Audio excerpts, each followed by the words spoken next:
Hello guys, मैं आप सभी का स्वागत करती हूँ हमारे क्रिस्टल और स्टडी चैनल पे। तो आज हम पढ़ेंगे हमारे फाइन आर्ट्स का क्लास 11 का, जो कि टॉपिक है मेनली मेल टार्सो। तो ये कहीं ना कहीं बहुत ज़्यादा इंपॉर्टेंट टॉपिक है हमारे एग्जाम के पॉइंट ऑफ व्यू से, और ये हमारे एग्जाम्स में मेनली पूछा जाता है। ठीक है, तो चलिए अब हम आगे बढ़ते हैं। तो ये जो है ये है मेल टार्सो का वर्क, जो कि इस तरह से दिखते थे हैं। तो आप देख सकते हैं यहाँ पे इनका हैंड नहीं है, सर नहीं है, लेग भी नहीं है और हाफ बॉडी दिख रही है ना। टाइटल है मेल टार्सो। जो मीडियम है इसका किससे बना हुआ है, अभी जो देखा हमने रेड लाइमस्टोन से बना हुआ है। और जो साइज़ है उसका क्या था, 9.2, 5.8 एंड 3 सेंटीमीटर। तो ये जो है इस तरह से आपको डिस्क्रिप्शन लिखना बहुत ज़्यादा ज़रूरी है।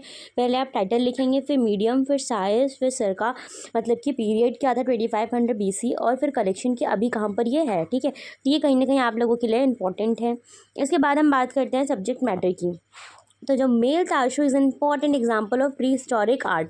तो कहीं ना कहीं मेल टार्सो जो अभी हमने देखा पिक्चर, वो कहीं ना कहीं बहुत ज़्यादा इम्पॉर्टेंट था प्री हिस्टोरिक आर्ट के टाइम पे।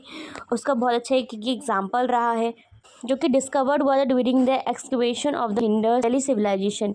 It's naked sculpture that is beautifully carved into a human body. जो स्कल्पचर है वो कहीं ना कहीं पूरा नेक्ड है और वो ब्यूटीफुली कार्व्ड करा गया है, किस तरह से, ह्यूमन बॉडी की तरह से ही। This is one of the amazing discovery of the ancient civilization. तो ये कहीं ना कहीं बहुत ज़्यादा अमेजिंग डिस्कवरी है कहाँ कहाँ की, एंशिएंट सिविलाइजेशन की, जो कि हाईलाइट करता है artistic talent of that time.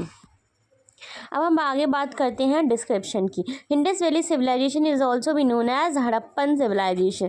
तो इंडस वैली सिविलाइजेशन को और क्या कहा जाता था, हड़प्पन सिविलाइजेशन कहा जाता था, जो कि फ्लोरिश हुआ था 2500 BC से 1900 BC के आसपास in the modern way Pakistan and north west India. Among its valuable session the male torso sculpture जो है वो स्टैंड आउट करता है as a significant piece of art. This sculpture provide insight into the early civilization artistic and sculpture practices as well as technological ability। तो कहीं ना कहीं इसे माना जाता है इंडस वैली सिविलाइजेशन के टाइम का स्कल्पचर, और वो बहुत ज़्यादा अच्छा था और सिग्निफिकेंट रहा है कहाँ पे, piece of art of work के टाइम पे। Sculpture of the male torso was discovered in Harappa, one of the Indus Valley civilization major town. This piece of art is small in size and made from the red limestone. It is well known for its smooth design and realistic portrayal of the human body. It discovered the part of archaeological list with the vital information about the Harappan art and society। तो यहाँ पे क्या बात करी जा रही है कि जो स्कल्पचर है ये मेल टार्सो का, वो कहीं ना कहीं कहाँ डिस्कवर्ड हुआ था, हड़प्पा में, जो कि इंडस वैली सिविलाइजेशन का ही एक मेजर टाउन रहा करता था। और जो पीस ऑफ आर्ट है वो स्कल्पचर जो है वो कहीं ना कहीं स्मॉल साइज़ में है, और किससे बना हुआ है, रेड लाइमस्टोन से बना हुआ है। उसका डिज़ाइन जो है बहुत ज़्यादा स्मूथ और रियलिस्टिक दिख रहा है हमें एज अ ह्यूमन बॉडी की तरह। The sculpture is composed of the red limestone, which is known as durability and artistic appearance. The sculpture has smooth finish as a result advanced stone polishing techniques. The male torso showed a well-proportioned muscular figure with the no limbs and head.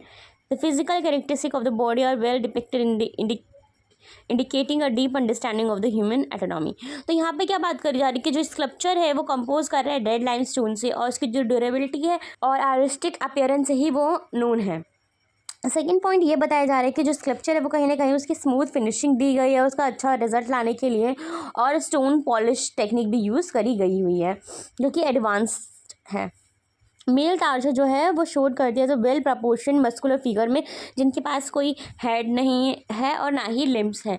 Physical इनका जो characteristic है body का, वो कहीं ना कहीं depict करता है, हमें डीप अंडरस्टैंडिंग होगी ह्यूमन एटोनॉमी की। Male torso lack of ornamentation focusing on the form of human body. Representation of the human body shows Harappa administration of the physical beauty. The appearance of clothing and jewelry shows on a focus of universal form. Some experts argue that torso has a symbolic and religious purpose in presenting a deity. Others claim that huge body form is used as a ceremony as an offering. तो यहाँ पे क्या बात करी जा रही है कि जो टॉर्सो है उनके पास कोई ऑर्नामेंट वगैरह नहीं है जो कि फोकस कर, और वो मेनली फोकस कर रहे हैं ह्यूमन बॉडी को। जो ह्यूमन बॉडी है वो हड़प्पन की मिनिस्टर कर रही है उसके फिजिकल ब्यूटी को। द एब्सेंस ऑफ क्लोथिंग, जो उन्होंने कोई ड्रेस नहीं पहनी, कोई ज्वेलरीज नहीं पहनी, shows a focus on universal form, जो कि यूनिवर्सल फॉर्म में कहीं ना कहीं शो कर रहा है। सम एक्सपर्ट आर्ग्यू करते हैं कि जो तारसो है वो कहीं ना कहीं सिम्बॉलिक और रिलीजियस पर्पसेस के लिए प्रेजेंट करा गया है, और जो उसकी यूज बॉडी फॉर्म में वो कहीं ना कहीं सेरेमनीज़ में ऑफरिंग की तरह यूज़ करने के लिए है।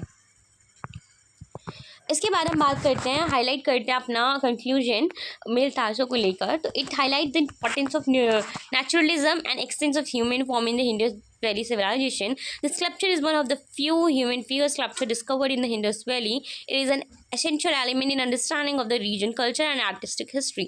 तो यहाँ पे क्या बात करी जा रही है कि जो इम्पोर्टेंस है वो कहीं ना कहीं मेल तारसो का इम्पोर्टेंट नेचुरलिज्म को दिया गया है। एकदम से ही मतलब कि नेचुरल चीज़ है वो ह्यूमन फॉर्म दिखाई गई है जो कि इंडस वैली सिविलाइजेशन में पाया गया है। द स्कल्पचर जो है वो फ्यू फिगर स्कल्पचर दिखाया गया जो कि डिस्कवर्ड हुआ था इंडस वैली में, और उसका अंडरस्टैंडिंग करा जा रहा है as a region of culture and artistic history. Thank you guys for watching this video. और